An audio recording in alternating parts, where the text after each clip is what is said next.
and welcome to Wednesday webinar. I'm Julia Hartman from the Bantax National Accountants Group, and I'm coming to you tonight from Bukasia Beach up in northern Queensland near Mackay. Down the bottom of the beach there you'll see there's a little outlet from a creek. Apparently crocodiles live down there. This is the southern end of Bukasia Beach.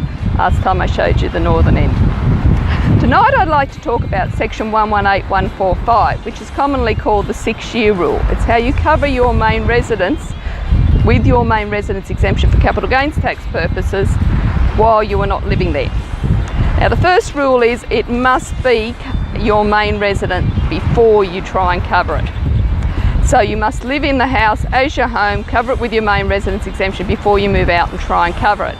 Now, to cover it with your main residence, you have to bona fidely live there, and you can't bona fidely live there if you're here on holidays while working overseas. You need to establish this main residence exemption before you go overseas. Once you have established it, and there's no time limit to how long you should live there, but I'd like to see you live there for at least 3 months, then you can go overseas and continue to cover it with your main residence exemption.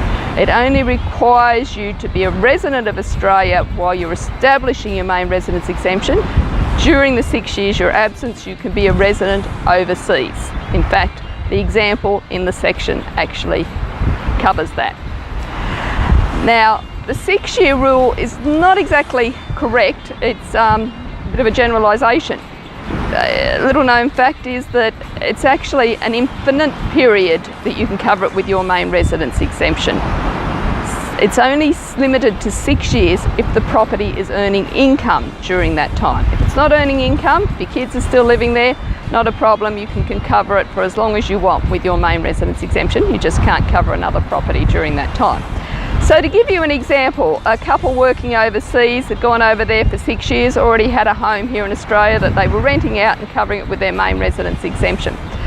They were asked to stay for another 3 months, and they thought they couldn't do it because they had to get back before the 6 years was up.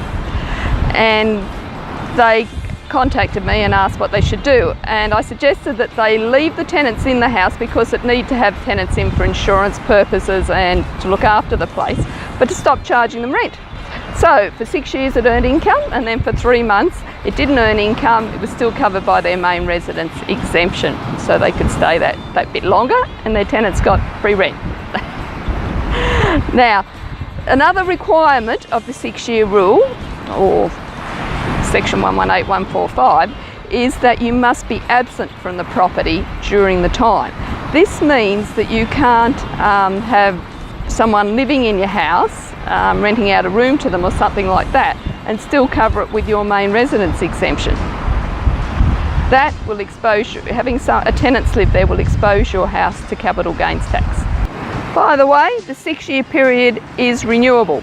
All you have to do is move back into the house and live in it as your home, and you stop the clock and starts again when you move out. You can have up to another 6 years. Well, I hope that was useful, and thank you for staying to the end. Hope to see you next week.